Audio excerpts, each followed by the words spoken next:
বিজয় দিবসের শুভেচ্ছা। বাংলিয়ানা সায়াহ্নের সংবাদে স্বাগত।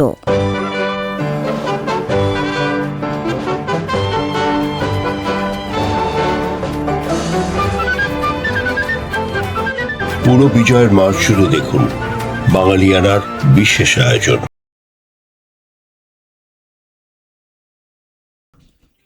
শুরুতেই শুনে নিচ্ছি সংবাদ শিরোনাম। ৫৪তম বিজয় দিবস আজ।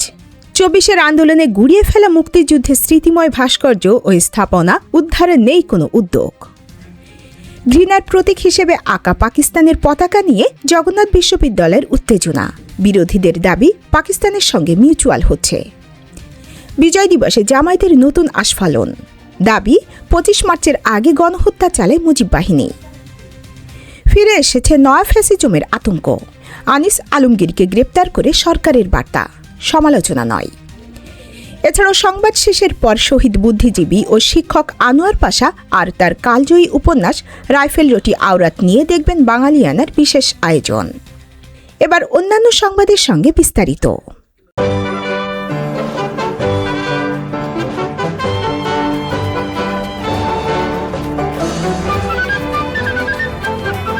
পুরো বিজয়ের মাস জুড়ে দেখুন বাঙালিয়ানার বিশেষ আয়োজন। ১৯৭১ সালের ডিসেম্বর। ধীরে ধীরে বৃদ্ধি পাচ্ছিল বাংলার মুক্তাঞ্চলের মানচিত্র। অবস্থা বেগতিক দেখে পাকিস্তানি হানাদার বাহিনীও বাড়াচ্ছিল হিংস্র নৃশংসতার থাবা। রক্তাক্ত সেই সময়েই অস্ফুটে বেজে চলছিল বিজয়ের গান। সারা বিশ্বের ইথারে ইথারে উচ্চারিত হচ্ছিল বজ্র নির্ঘোষে একটি নাম, যে নাম মাথা নত করতে জানে না। রক্ত স্নাত সে নাম বাংলাদেশ।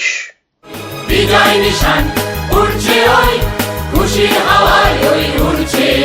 বাংলার বিজয়ের ক্ষণ গণনায় আজ শেষ দিন, ১৬ই ডিসেম্বর, বিজয় দিবস।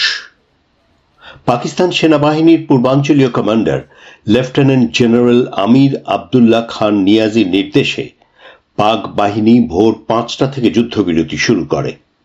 বেলা ৯টায় ক্যাপ্টেন হিতেশ মেহতা ও দ্বিতীয় প্যারা ব্যাটালিয়নের কমান্ডার ক্যাপ্টেন নির্ভয় শর্মা, ভারত বাংলাদেশ যৌথ কমান্ডের divisional commander major general Gandharva Singh নাগরার একটি বার্তা নিয়ে মিরপুর ব্রিজের উত্তর পার থেকে ঢাকা শহরে নিয়াজির হেডকোয়ার্টার অভিমুখে সাদা পতাকাবাহী জিপে রওনা হন। ইংরেজি বার্তাটিতে লেখা ছিল, dear Abdullah, we are here, we have surrounded you, your game is up, choose between surrender or total destruction, we assure you will be treated according to the Geneva Convention. I personally assure you that you have no risk of life. Yours, Major General Nagra, 8:30 a.m., December 16, 1971.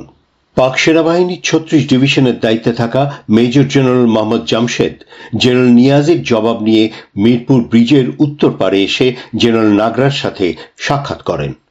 বেলা ১টা নাগাদ কলকাতা থেকে ঢাকা এসে পৌঁছান মিত্র বাহিনীর commander general Jagjit Singh অরোরার chief of staff major general JFR Jacob. এরপর পাকিস্তান সেনাবাহিনীর পূর্বাঞ্চলীয় কমান্ডের হেডকোয়ার্টারে বসে আত্মসমর্পণের দলিল তৈরির বৈঠক। এক পক্ষে জেনারেল AK নিয়াজি, জেনারেল রাও ফরমান আলী ও জেনারেল মোহাম্মদ জামশেদ, এবং অন্য পক্ষে জেনারেল জ্যাকব, জেনারেল নাগরা ও মুক্তিবাহিনীর কাদের সিদ্দিকী। সিদ্ধান্ত হয় দলিলে স্বাক্ষর করবেন বিজয়ী বাহিনীর পক্ষে পূর্বাঞ্চলীয় ভারত ও বাংলাদেশ যৌথ বাহিনীর commander in chief lieutenant general Jagjit Singh Aurora এবং বিজিত বাহিনীর পক্ষে পাকিস্তান সেনাবাহিনীর পূর্বাঞ্চলীয় commander lieutenant general AK Niazi. আত্মসমর্পণ নিয়ে আলোচনায় সাব্যস্ত হয় যে ১৬ই ডিসেম্বর আত্মসমর্পণের দলিল স্বাক্ষরিত হলেও নিয়াজি ও তার বাহিনী তখনই অস্ত্র সমর্পণ করবেন না। এক্ষেত্রে জেনারেল জ্যাকব ১৮ ডিসেম্বর পর্যন্ত তাদের অস্ত্র রাখার বিষয়টি অনুমোদন করেন। অর্থাৎ পাকিস্তানি বাহিনী যুদ্ধবন্দী হলেও ঢাকা সেনানিবাসে তাদের অবস্থান থাকবে সশস্ত্র। এদিকে কলকাতায় বাংলাদেশের প্রধানমন্ত্রী তাজউদ্দিন আহমেদ, মুক্তিবাহিনীর deputy chief of staff group captain A.K. খন্দকারকে ডেকে পাঠান এবং তাকে বাংলাদেশের প্রতিনিধি হিসেবে আত্মসমর্পণ অনুষ্ঠানে উপস্থিত থাকতে নির্দেশ দেন। এ সময় প্রধানমন্ত্রীর দপ্তরে অস্থায়ী রাষ্ট্রপতি সৈয়দ নজরুল ইসলাম, এম মনসুর আলী, খন্দকার মোস্তাক সহ অনেকেই উপস্থিত ছিলেন। প্রধানমন্ত্রীর নির্দেশ অনুসারে A.K. খন্দকার কলকাতার দমদম বিমানবন্দরে উপস্থিত হন। বিকেল 3:30টায় জেনারেল অরোরা আত্মসমর্পণ অনুষ্ঠানে যোগদানের জন্য ভারতীয় বিমান ও নৌবাহিনীর চিফ অফ স্টাফ, মুক্তিবাহিনীর deputy chief of staff group captain A.K. Khandakar সহ কলকাতা থেকে ঢাকা বিমানবন্দরে এসে পৌঁছলে জেনারেল নিয়াজি বিমানবন্দরে তাদের সামরিক কায়দায় অভ্যর্থনা জানান। এ সময় এস ফোর্সের অধিনায়ক colonel K.M. Shafiullah, delta sector commander brigadier Sabik Singh, major general Jacob, major general Sagat Singh, major general Nagra ও আরও অনেকে উপস্থিত ছিলেন। বিকেলে মুক্তিবাহিনীর কে ফোর্সের কমান্ডিং অফিসার ও 2 নম্বর সেক্টরের deputy sector commander captain A.T.M. Haider সহ মিত্রবাহিনীর সদস্যরা পাকিস্তান সেনাবাহিনীর পূর্বাঞ্চলীয় কমান্ডার লেফটেন্যান্ট জেনারেল A.A.K. নিয়াজিকে এসকর্ট করে রেসকোর্স ময়দানে নিয়ে আসেন। সামরিক বিধি অনুসারে বিজয়ী ও বিজিত সৈনিকরা শেষবারের মতো জেনারেল নিয়াজিকে গার্ড অফ অনার প্রদর্শন করেন। এরপর পাকিস্তান সেনাবাহিনীর পূর্বাঞ্চলীয় কমান্ডার লেফটেন্যান্ট জেনারেল আমির আবদুল্লাহ খান নিয়াজি ও বাংলাদেশ ভারত যৌথ কমান্ডের অধিনায়ক লেফটেন্যান্ট জেনারেল জগজিৎ সিং অরোরা এগিয়ে গেলেন ময়দানে রাখা একটি টেবিলের দিকে। জেনারেল অরোরা টেবিলের ডান দিকের চেয়ারে এবং বাঁ পাশে বসলেন জেনারেল নিয়াজি। জেনারেল অরোরা আগে থেকে তৈরি করা দলিল স্বাক্ষরের জন্য এগিয়ে দিলেন নিয়াজির দিকে। বাংলাদেশ সময় বিকেল 5:01 নিয়াজি আত্মসমর্পণ দলিলে স্বাক্ষর করে আনুষ্ঠানিকভাবে স্বীকার করে নিলেন স্বাধীন সার্বভৌম বাংলাদেশকে। পৃথিবীর ইতিহাসে প্রথমবারের মতো একটি অত্যাধুনিক নিয়মিত সেনাবাহিনী জনসাধারণের সামনে উন্মুক্ত প্রান্তরে বিনা শর্তে আত্মসমর্পণ করল।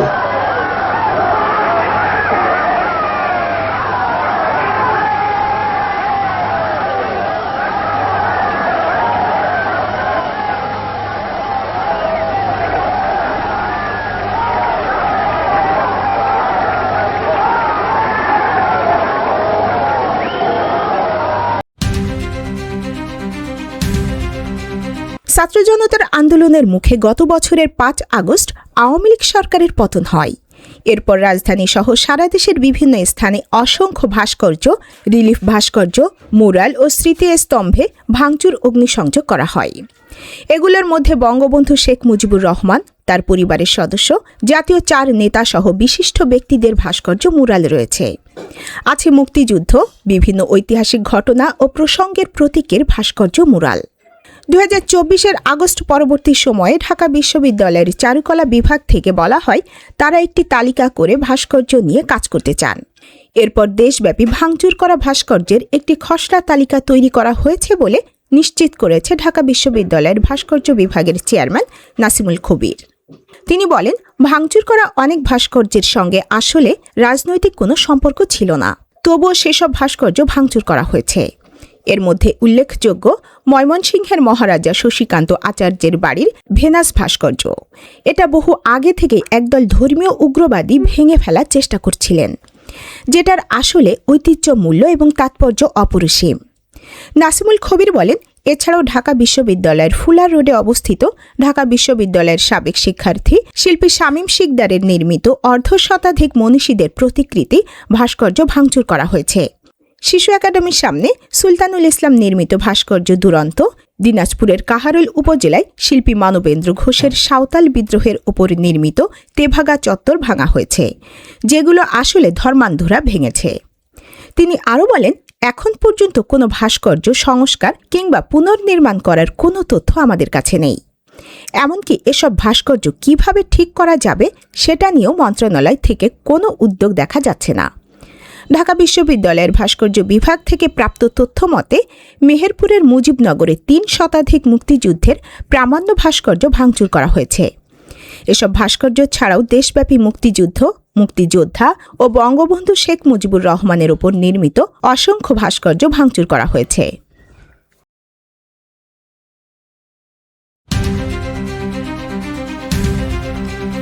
বিজয় দিবসের প্রথম প্রহরে ঘৃণার প্রতীক হিসেবে পাকিস্তানের পতাকা আঁকতে গিয়ে জগন্নাথ বিশ্ববিদ্যালয়ের একদল শিক্ষার্থী সেখানকার প্রক্টর ও আরেক দল শিক্ষার্থীর বাধার মুখে পড়েছেন।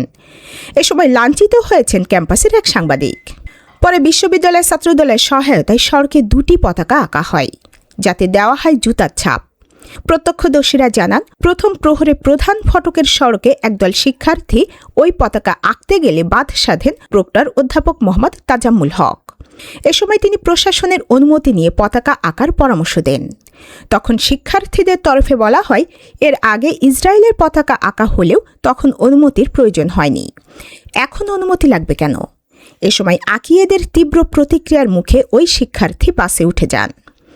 এরপর বাসে থাকা শিক্ষার্থীদের একাংশ দল বেঁধে নেমে আঁকিয়ে শিক্ষার্থীদের সঙ্গে বাগবিতণ্ডায় জড়ান। এ সময় তারা রঙের কৌটা ঢেলে পতাকা মুছে দেন। এ ঘটনা সরাসরি সম্প্রচারের সময় কালের কণ্ঠর সাংবাদিক মিনহাজুল ইসলামকে হেনস্থা করা হয় বলে অভিযোগ উঠেছে। এদিকে আস-সুন্নাহ হলের আবাসিক শিক্ষার্থীরা প্রধান ফটক দিয়ে বাস চালিয়ে যাওয়ার পর সেখানে ফের ঘৃণার পতাকা আঁকতে শুরু করেন আঁকিয়ে শিক্ষার্থীরা।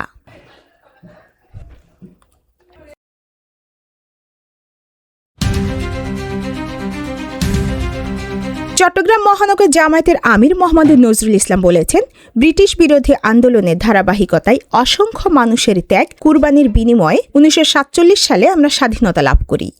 পরবর্তীতে পাকিস্তানি শাসক গোষ্ঠী ওয়াদা দিয়েছিল ইসলামীর আলোকে বৈষম্যহীন, ইনসাফপূর্ণ গণতান্ত্রিক সমাজ গঠন করবে, গণতান্ত্রিক নিয়মতান্ত্রিকভাবে রাষ্ট্র পরিচালনা করবে, কিন্তু তারা সম্পূর্ণ ব্যর্থতার পরিচয় দিয়েছে।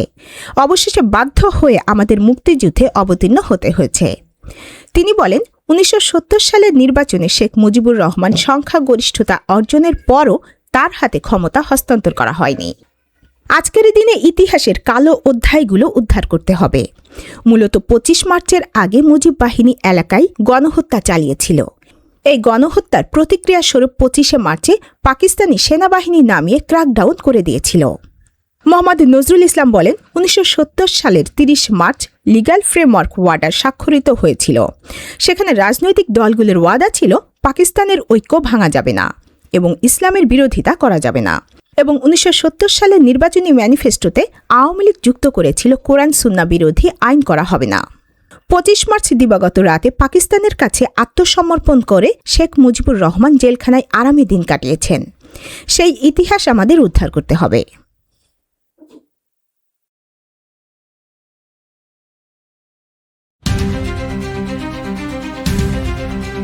বাংলাদেশের একজন সিনিয়র সাংবাদিক আনিস আলমগীরকে রাতভর ঢাকার গোয়েন্দা পুলিশ কার্যালয়ে আটক রাখার পর সন্ত্রাস বিরোধী আইনে করা একটি মামলায় গ্রেপ্তার দেখানো হয়েছে। ওই মামলায় অভিনেত্রী মেহের আফরোজ শাওন সহ আরও কয়েকজনকে আসামি করা হয়েছে। সোমবার বিকালে আদালতে হাজিরের পর আনিস আলমগীরকে 5 দিনের রিমান্ডে নিয়েছে পুলিশ।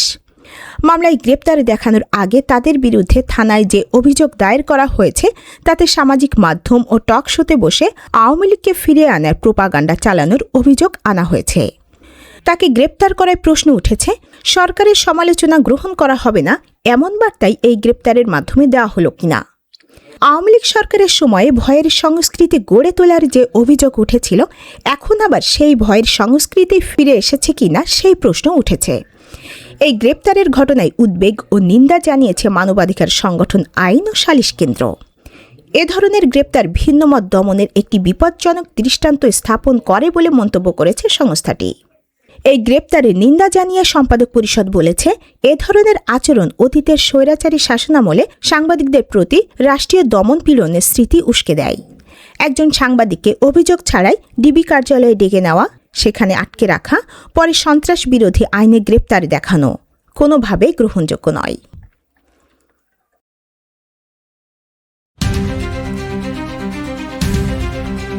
বিএনপি মহাসচিব মির্জা ফখরুল ইসলাম আলমগীর বলেছেন, মুক্তিযুদ্ধের বিরোধী শক্তি আবারও মাথাচাড়া দিয়ে উঠেছে।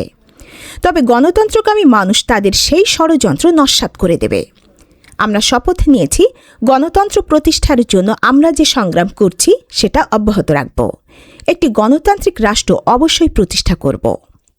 16 ডিসেম্বর মহান বিজয় দিবস উপলক্ষে শেরেবাংলা নগরে বিএনপির প্রতিষ্ঠাতা জিয়াউর রহমানের সমাধিতে শ্রদ্ধা নিবেদন শেষে সাংবাদিকদের তিনি এসব কথা বলেন। তিনি বলেন, 16 ডিসেম্বর আমরা চূড়ান্ত বিজয় অর্জন করেছিলাম। এই জন্য এই দিনটি আমাদের কাছে, বিএনপির কাছে অত্যন্ত গুরুত্বপূর্ণ। এছাড়াও 71-এ যারা বাংলাদেশি চায়নি তারাই এখন মাথাচাড়া দিয়ে চাইছে বলে মন্তব্য করেছেন বিএনপির মহাসচিব মির্জা ফখরুল ইসলাম আলমগীর। তিনি বলেছেন, স্বাধীনতার শত্রুরা যারা স্বাধীনতার বিরুদ্ধে 71 সালে অবস্থান নিয়েছিল, আজকে তারা আবার মাথাচাড়া দিয়ে উঠতে চায়।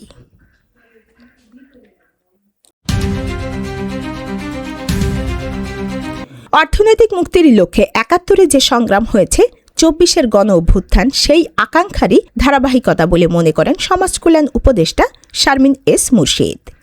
তার ভাষায়, 24কে আমরা ধারণ করি, আর আমাদের তরুণ সমাজ যে বারবার এগিয়ে আসে একটা সুন্দর সমাজ করার জন্য, 24 তো সেটারই প্রমাণ, এবং তাদেরকে আমরা মুক্তিযোদ্ধাই বলি।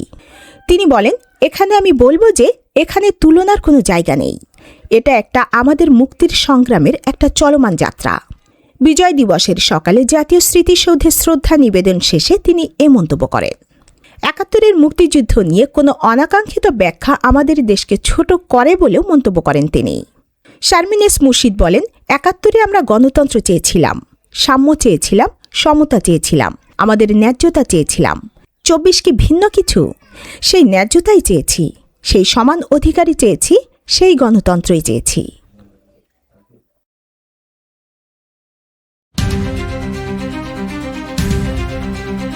লাতিন আমেরিকায় সামরিক উপস্থিতি জোরদার করার ধারাবাহিকতায় পূর্ব প্রশান্ত মহাসাগরে নৌযানে যুক্তরাষ্ট্রের নতুন হামলায় 8 জনের মৃত্যু হয়েছে।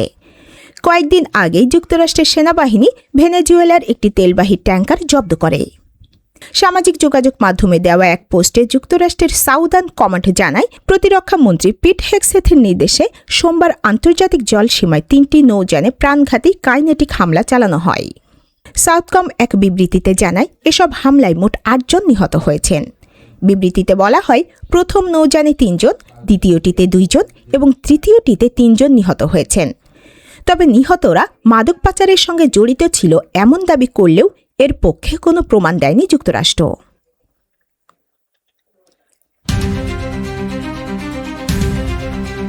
যুক্তরাষ্ট্রের প্রেসিডেন্ট ডোনাল্ড ট্রাম্প তার ভাষণ সম্পাদনা করে প্রকাশ করার জন্য ব্রিটিশ সম্প্রচার মাধ্যম বিবিসির বিরুদ্ধে মানহানির মামলা করে $1000 কোটি ক্ষতিপূরণ চেয়েছেন। বিবিসির সম্পাদিত ওই ভাষণের অংশ দেখলে মনে হবে ট্রাম্প মার্কিন কংগ্রেস ভবন ক্যাপিটলে হামলা চালাতে তার সমর্থকদের নির্দেশ দিয়েছিলেন। কিন্তু বাস্তবে 2021 সালের ওই দিন তিনি এমন কোনো কিছুই বলেননি, শুধু রাজনৈতিক লড়াই চালিয়ে যাওয়ার আভাস দিয়েছিলেন। রয়টার্স লিখেছে, সোমবার এই মামলা করার মধ্য দিয়ে ট্রাম্প যা তিনি অসত্য ও অন্যায্য মনে করেন এমন মিডিয়া কভারেজের বিরুদ্ধে লড়াইয়ে একটি আন্তর্জাতিক ফ্রন্ট খুললেন। ট্রাম্পের অভিযোগ, ব্রিটেনের রাষ্ট্রায়ত্ত সম্প্রচার মাধ্যমটি 2021-এর 6 জানুয়ারি ওয়াশিংটন ডিসিতে তার দেওয়া ভাষণের পৃথক কিছু অংশ সম্পাদনার মাধ্যমে একত্রিত করে তার মানহানি ঘটিয়েছে।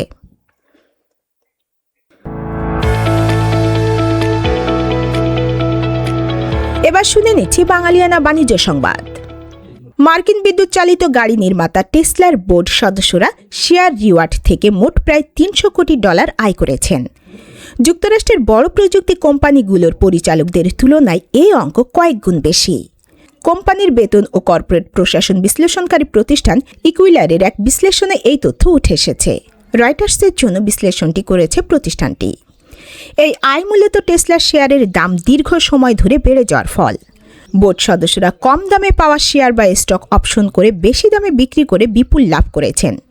বিশ্লেষণে দেখা গেছে 2004 সাল থেকে এখন পর্যন্ত টেসলার শেয়ার থেকে প্রায় $100 কোটি আয় করেছেন সিইও ইলন মাস্কের ভাই ও বোর্ড সদস্য কিম্বল মাস্ক।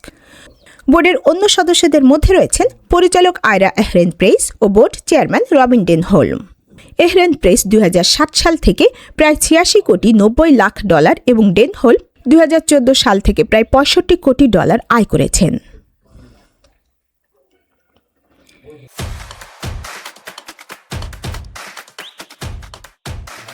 এবার শুনে নিচ্ছি বাঙালিয়ানা ক্রীড়া সংবাদ। দ্বিতীয় বাংলাদেশি হিসেবে বিগ ব্যাশে অভিষেক হয়েছে রিশাদ হোসেনের। সিডনি থান্ডারের বিপক্ষে মাঠে নামছে রিশাদের হোবার্ট হারিকেন্স। এই ম্যাচে টসে জিতে আগে বোলিংয়ের সিদ্ধান্ত নিয়েছে হোবার্ট। এর আগে সাকিব আল হাসান বিগ ব্যাশে খেলেছিলেন। সর্বশেষ তিনি মাঠে নেমেছিলেন 2015 সালের 19 জানুয়ারি। এর প্রায় 11 বছর পর কোনো বাংলাদেশি ক্রিকেটার বিগ ব্যাশে খেলছেন।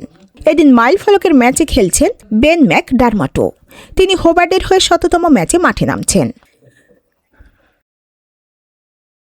সংবাদ শেষের পর দেখবেন শহীদ বুদ্ধিজীবী ও শিক্ষক আনোয়ার পাশা আর তার কালজয়ী উপন্যাস রাইফেল রুটি আওরাত নিয়ে দেখবেন বাঙালিয়ানার বিশেষ আয়োজন। বাঙালিয়ানা সায়াহ্নের সংবাদ শেষ হলো। ধন্যবাদ।